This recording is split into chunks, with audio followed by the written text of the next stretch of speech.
అఘోరా అంటే అతనికి ఏదీ ఘోరం కాదు. అందుకే వాళ్ళు మాంసం తింటారు, మత్తు పదార్థాలు తీసుకుంటారు. వాళ్ళని చూసి అందరూ మత్తు పదార్థాలు తీసుకుంటే వారు అఘోరీలు కారు, తాగుబోతులవుతారు. తీక్షణమైన, చాలా తీక్షణమైన సాధన. జీవం ఎంత తీక్షణమైందంటే దేహంలో ప్రాణం నిలుపుకోలేకపోతారు. ఆ స్థితికి చేరతారు. ఏదీ ఘోరం కాదు, అఘోరమూ కాదు, అన్నీ ఒకటిగానే చూస్తారు. మీరందరూ కూడా అలాంటి అఘోరీలైపోవచ్చు.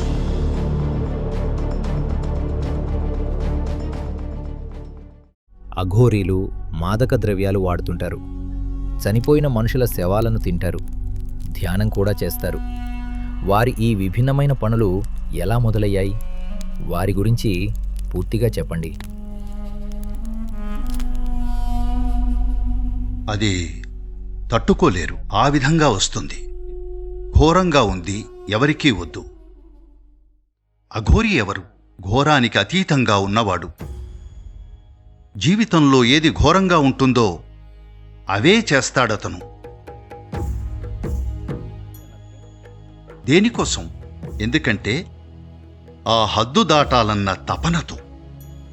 నేను ఏం చెయ్యగలను, ఏం చెయ్యలేను అని ప్రతి ఒక్కరికి ఒక హద్దుంటుంది, ఉంది కదా. ఆ హద్దులన్నింటినీ దాటాలనేది అతని ఉద్దేశ్యం. అఘోరా యోగ సంస్కృతిలో అదొక భాగం. ఇప్పుడు మీకు ఏదో జబ్బు వస్తే మీరు ఏదో మందు తీసుకుంటారు. ఈ మందులు తయారు చేయడానికి ఎలాంటి ఘోరాలు చేస్తారో తెలుసా? మీ శరీరంలో ఏదో కనిపెట్టడానికి వేల సంఖ్యలో కోతులను తీసుకుని వాటి మెదడును బయటికి తీసి వాటి అవయవాలను శోధించి ఏవేవో చేస్తారు. ఇప్పటికీ చేస్తున్నారు. మీకు తెలుసు కదా. మీరు సైన్స్ కాలేజీకి వెళ్తే ఆ కప్పలకు మేకులు కొట్టి లోపల ఉన్నవన్నీ తీసి చూస్తారు. మీకు తెలుసో లేదో కానీ తీస్తారు. జరిగిందా లేదా? ఇదంతా ఘోరమే కదా. ఈ ఘోరాలన్నీ ఎందుకు చేస్తారంటే, ఎవరో డాక్టర్ కావాలంటే చనిపోయిన శరీరాన్ని కోసి చూడాలి. వాసనొస్తుంది. దాని లోపల ఏముంది, ఎక్కడ ఏముంది అని అన్నీ చూస్తారు. ఘోరమే కదా. కాని జనం ఇది చేస్తున్నది ఎందుకంటే రోగాలు వచ్చినప్పుడు సమాజానికి ఏదో ఉపయోగపడుతుందని, దీని లోపల ఏముందో చూడాలని. శవాలను కోసి చూడకపోతే బతికున్న మనిషిని కోసి చూడగలరా? చనిపోయిన వాళ్ళని 10 మందిని చూడటం వల్ల కొంతవరకు అర్థమైంది. పూర్తిగా అర్థం కాలేదు, కాని కొంతవరకైనా అర్థమైంది. ఏది ఎక్కడుందో తెలిసింది. దాన్ని అతను ఘోరంగా చూడడు, దాన్ని అఘోరంగా చూస్తాడు. అఘోర అంటే అతనికి ఏదీ ఘోరం కాదు.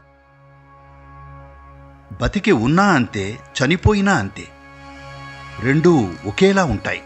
అఘోరి అంటే అతను కేవలం మీరు చెప్పినవే చేయడు, మిగతావెన్నో చేస్తాడు. వాటిపై ఎవరికీ ధ్యాస లేదు. అతను మత్తు పదార్థాలు తీసుకున్నాడన్న దానిమీదే ధ్యాస. అదసలు ఎందుకు జరిగింది? జీవం ఎంత తీక్షణమైందంటే దాన్ని దేహంలో నిలుపుకోలేకపోతున్నారు. అందుకు ఏదో కావాలి, తమస్సు కావాలి. అందుకే అతను మాంసం తింటాడు, మత్తు పదార్థాలు తీసుకుంటాడు. తీక్షణత కొంచెం తగ్గించుకోవడానికి.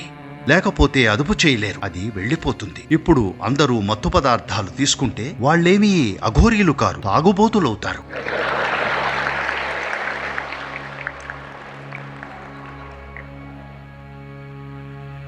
అఘోరి అంటే మాంసం తింటాడు, మత్తు పదార్థాలు తీసుకుంటాడు అని కాదు. తీక్షణమైన సాధనుంటుంది.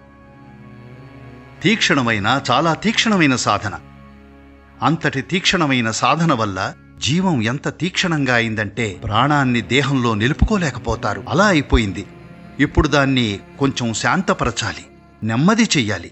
దానికోసమే మాంసం, మత్తు పదార్థాలు తీసుకున్నాడు. அதுக்காக போதை பொருள் சாப்பிட்டான் என்னதுன்னா கொஞ்சம் கீழே வச்சுக்கிறதுக்காக. మీరు కనుక ఆ స్థాయి తీక్షణతకొస్తే నేనే మీకు ఇస్తాను.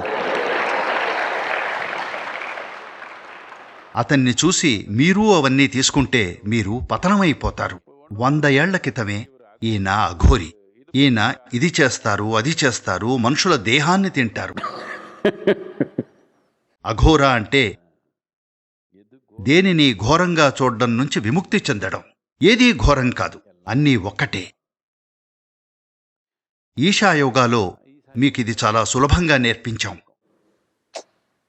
ఈ సృష్టిని మీరు కాదనలేరు. ఎలా ఉందో అలా స్వీకరించండి.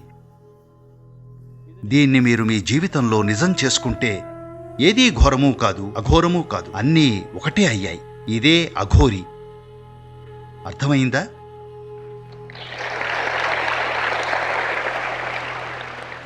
ఇదే అఘోరి.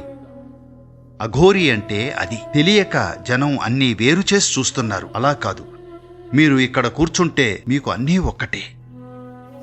ఇది జరిగినా ఒక్కటే, అది జరిగినా ఒక్కటే. జరిగితే మంచిది, జరక్కపోతే మరీ మంచిది. అఘోరి అంటే ఇదే కదా. ఎప్పుడైతే ఒక మనిషి ఘోరం అనే హద్దును దాటుతాడో అప్పుడు ఇది మంచిది, అది చెడ్డది, ఇది అసహ్యం, ఇది ఆధ్యాత్మికం, ఇది పవిత్రం, అది మరొకటి అని నిర్ణయించడం, అన్నీ స్వీకరించే మనస్థితిలో ఉంటాడో అతనే అఘోరి. మీరందరూ కూడా అలాంటి అఘోరీలైపోవచ్చు. దానికోసం ఎవరినీ నరికి తినక్కర్లేదు.